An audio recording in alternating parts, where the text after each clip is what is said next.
Wholeness, welcome. This is Josh Dippold of integratingpresence.com, and today is another Open Wisdom Wednesday. And I don't know, for those of you who are seeing this on Insight Timer, got a little snow in Denmark last night. So not much. A lot of it's melted here. Sorry for the jerking thing. And the temperature is 37, so I'm only here for 15 minutes, so took my coat off. So how's everybody doing today? I wanted to read the description here for anyone joining this for the first time new. Is mutual office hours for wisdom. I ask unplanned, general, and specific questions for your wisdom, and you ask me. In the meantime, we share openly, likely from whatever is currently happening, to get at our wisdom. So what was on my mind today recently is, planning. So I want to say right up front, if anybody has any ideas about retreats or practice places in Europe or Asia, please let me know. You can type it in the chat. If you don't feel comfortable doing that, you can contact me offline. But so I find myself in Europe and having to leave after 3 months on a tourist visa before I can re-enter Denmark here. So I'm looking this as an opportunity to practice specifically meditation retreats and meditation training. It could be at different monasteries, and it could be retreats too. I have a lead on several that I'm looking at now, but in general, if no one has any of that, I just wanted to ask you guys about how do you plan? For me, I kind of saw the dangers in over planning like early on in life, so I didn't do much of it, but I'm kind of on the other extreme where now I need to spend extra time planning, right? So what kind of wisdom has everybody gained from planning? What is it like, especially in the body, when we overplan, when we underplan? Like how much of our life ought we spend planning? So I know this can become apparent for quite a few people when they sit down to meditate, right? I know for me it was the opposite, where I was mostly bringing up old memories for a while until the mind got trained and healed a little bit. But other people are the opposite, where they just they want to continually plan what they're going to be doing next, the next thing. And I would say for the majority of people without an untrained mind and heart, these two modes are the most dominant, right? Either remembering things that have already happened or planning in the future. Of course, we need these faculties. It seems like for whatever reason, they're a little bit overdone. But I'm going to put this in the chat so everybody has better gear on what wisdom have you learned from planning or over planning or under planning. What wisdom comes with planning? My typing skills are lacking here. Or under planning. So people who do meditation practice here, what does it feel like in the body? Sometimes for me, I know it's a balance of if I underplan and then I find myself in deadlines and things like this or in unfamiliar situations, then I can be in an anxious state. However, I notice when I'm planning in the now for the future, if it's overdone, then that nervous state can happen right then, right? So for me, it's about a balancing act of these two things, knowing when to stop with the planning and knowing when to do it when it's necessary, when it's helpful. So guidelines for planning. Also, for those joining, looking for meditation opportunities in Europe and possibly Asia too. So as far as, let's talk about meditation retreats too. So who all here has done a meditation retreat that feels like to share, that they would like to share with that? And it can be anything, just from a yes to it was okay, or I want to do more of these, what was helpful with them. I know for me, extended practice and community can be very helpful too. And then the good part of this is integrating it into our daily lives, taking what we've experienced on the cushion and applying it to daily lives. Now I know for me, it just seems like it's better all around. It's nothing I have to really consciously do or anything like that. It just somehow makes life more manageable is one way to put it, I guess. Less suffering overall. It kind of gives like a space, a container to not only review what's been going on in life recently, but also to see the direct effect of the mind on the emotions and body, and just to see the mind more directly, because usually everything happens in the mind before it trickles down to the emotions or bodies, as far as I know, and how they also act as a feedback loop. So the more emotional content there is, the more likely that is to either feed the mind if it's allowed, or if it's not paid attention to, and then vice versa, how the mind, the content of the mind, can feed certain emotions.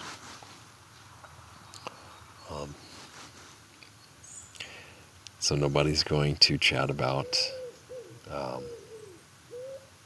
planning or retreats, and that's okay.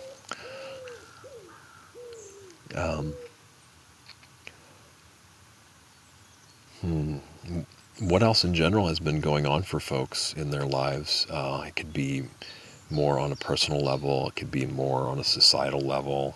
I mean, what's going on in the States? What's going on in Europe? That's worth mentioning now, where more wisdom can be applied. As far as world events go, I know the earthquake, I haven't kept up much with that. I don't know much what's going on. And I have a guest from Wisdom App. I'm going to take this.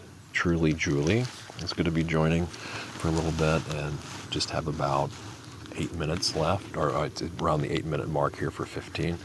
Hold us, Truly Julie. How are you? I'm very well, Joshua. I was just intrigued. I just popped in from talking to Martin John just the other day. Okay. And the word retreat came into my mind. Yeah. And I was thinking to myself, when I need to visit a retreat, maybe I can do less travel and create my retreat for myself.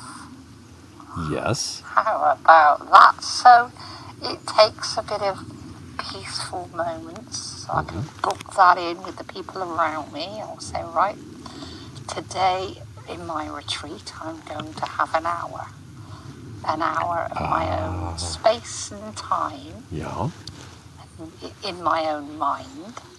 And then I will diffuse the thoughts, let all the thoughts go in my mind, and sit there in that peaceful space. Beautiful. For a while. So it's like the retreat is from thought for a while. It's a nice little rest. Yes. So that was what I was come on to say, that I enjoyed the word retreat. This is beautiful, and it's a good reminder that I was taking this too literally. So I'm quite a serious formal meditation practitioner, and I was actually talking about going to a retreat facility. But for the people that aren't into that, yet, or haven't done that, or even considered that, this is good to look at as a more metaphorical thing of, where in life do we need to retreat, and pull back, and how do we do that? And you described how you might do that so beautifully and wisely. So thank you for sharing that. Yes. Pleasure. It just means then that the retreat is accessible to all. Indeed. My daughter is in the process of setting up a retreat in England. And I said to her about it, I said, along with that is a different space to be in. And she will provide a particular feeling in that space. Mm-hmm. But I said it's achievable wherever you are, even if it's just you in the shower. Well, exactly. And 20 minutes. exactly. Feeling the water, listening to the flow of the water, and dropping off all of your thoughts with all of the water that's falling and flowing over you. And that's what I wanted to really say, is that retreat is available to you right now in the space that you are in. It's a very good point, because, and even more so with the lockdowns in the recent years, there was really no options to go anywhere else anyway. And so I think some people found themselves on the retreat they never signed up for, right? And so they were actually almost forced to go and having more retreat time with themselves, if we're going to use that type of metaphor, right? And it's the thing about that whole lockdown and everything is it allowed us to see that. It allowed us to observe and experience it. That's a good thing. Yes, That's a good thing. Yes, that is the upside of it, right? That people were kind of forced to do less frivolous things and really turn within and look inside, because there was really kind of no escape from that for a while for some people, right? Yes, and it's also a good reminder, of even to, teachers talk about how we can just be present for 3 full breaths and count that as a meditation.